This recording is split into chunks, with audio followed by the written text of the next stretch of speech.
Elizabeth left behind a massive fortune that is distributed and used by the royal family members. The only descendants not included in that inheritance? You guessed it, Prince Harry and Meghan Markle. That's gotta hurt.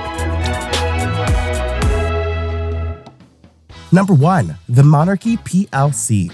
Before we get into Meghan and Harry's decision to give up their royal inheritance, let's take a look at the fortune the royal family has amassed and the net worth of this incredibly wealthy institution. You'll never guess how much that purple crown you've been seeing during procession footage is worth. You see, it's much smaller, isn't it? The family itself holds a bulk of the wealth that anyone has a claim to.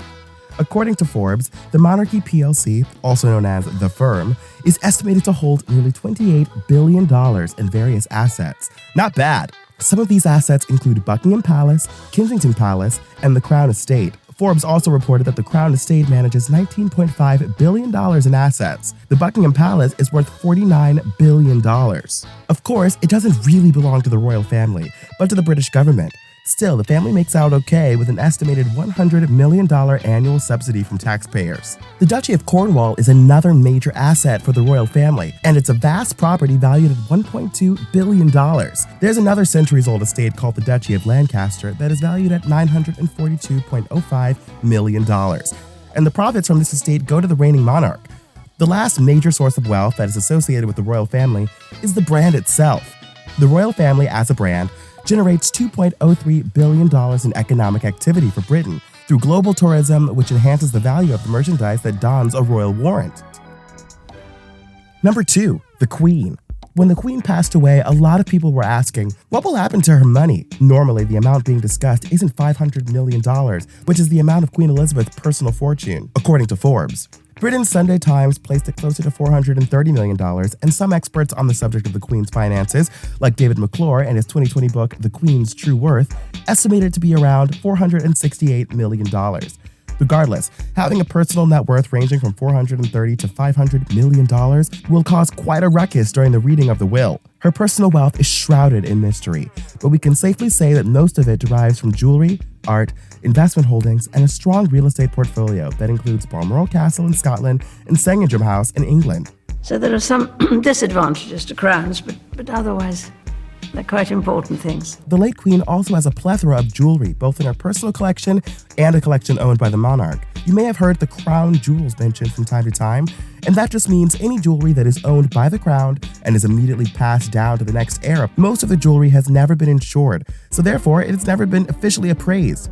But there are estimations that the imperial state crown alone is worth billions of dollars.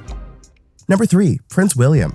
Prince William is now first in line as heir to the throne, and his position also makes him a much wealthier man. Though he's had to take on more responsibilities since Prince Harry stepped back, it seems to be worth it, at least when it comes to his bank account. I take my duties and my responsibilities to my family very seriously. Prior to his inheritance, it is estimated that Prince William was worth $30 to $40 million.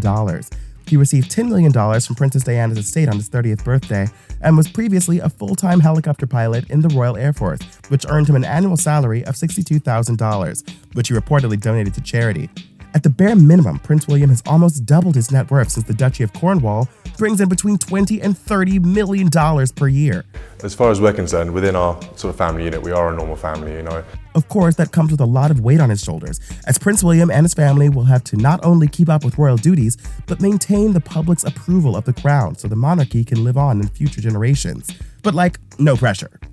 My father and my brother, they are trapped. They don't get to leave, and I have huge compassion for that. Number 4. Prince Harry and Meghan Markle. And the only way that your reputation can be grown is if you're on the front pages of those newspapers. Prince Harry has an interesting history with the royal family, which began in January 2020, when he and Meghan Markle announced that they would be taking a step back from their royal duties.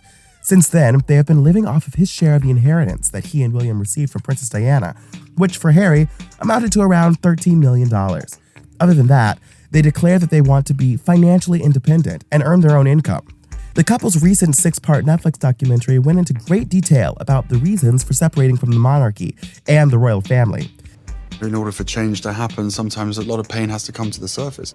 Harry and Meghan explained that the inheritance, extravagant lifestyles, and the life in palaces just wasn't worth the fear and anxiety they were living with being royals in the public eye. There's a lot to work through there. You know, I feel really let down. But when Prince Harry gave up his royal duties to protect his family, he also gave up access to the family purse. However, it appears that separating from the royal family has its benefits. I need to do this for my family. This is not a surprise to anybody. It's really sad that it's got to this point. Since the historic announcement, they have signed a Netflix deal worth between $100 and $240 million. Harry and Meghan also signed a Spotify deal estimated to be worth between $15 and $18 million. Their home in Montecito, Santa Barbara has 9 bedrooms and 16 bathrooms and cost them $14.65 million. Number 5. King Charles III.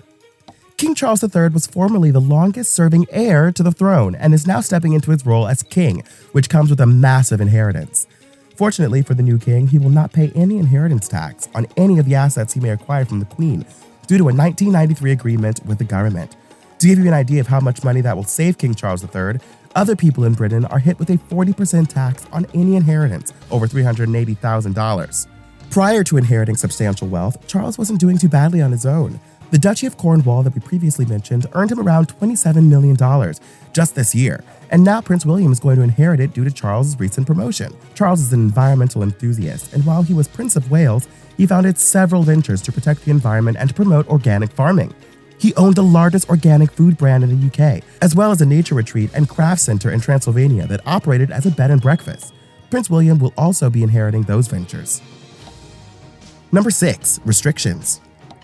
The abundance of wealth the royal family has, both within the monarch and their personal assets or portfolios, is without a question beyond imaginable. However, it isn't all fun and games, as there are some restrictions placed on how the money they earn through the monarch can be spent. For example, King Charles can only spend the aforementioned sovereign grant on royal duties such as royal travel, communications and information, and the maintenance of the royal palaces. This grant also allows for the royal household to be subject to audits like any other government expenditure. According to the Institute for Governments, the UK Treasury approves any large property transactions the family may want to make. Not to mention the constant hounding from the press and many rules the royal family is expected to adhere to in exchange for the wealth they are promised. What are those, you ask? Royal family members who are senior ranking must get the Queen or King's approval before proposing to a potential spouse. They weren't allowed to wear the same color clothing as the Queen at official events, and they're not allowed to manage their own social media accounts or make big decisions about their children's education and upbringing. Worth it? The family is also incredibly private with their spending habits since they don't want to upset the British taxpayers by being unnecessarily flashy. After all, these people are royalty and not rap stars. The royal family may not actually own everything that's part of their fortune, but they're not doing too bad if you ask me. Do you think Harry and Meghan regret giving up access to all that wealth and privilege? No, I'm not comfortable sharing that. Let us know what you think in the comments and subscribe to The Things Celebrity for more on your favorite celebs.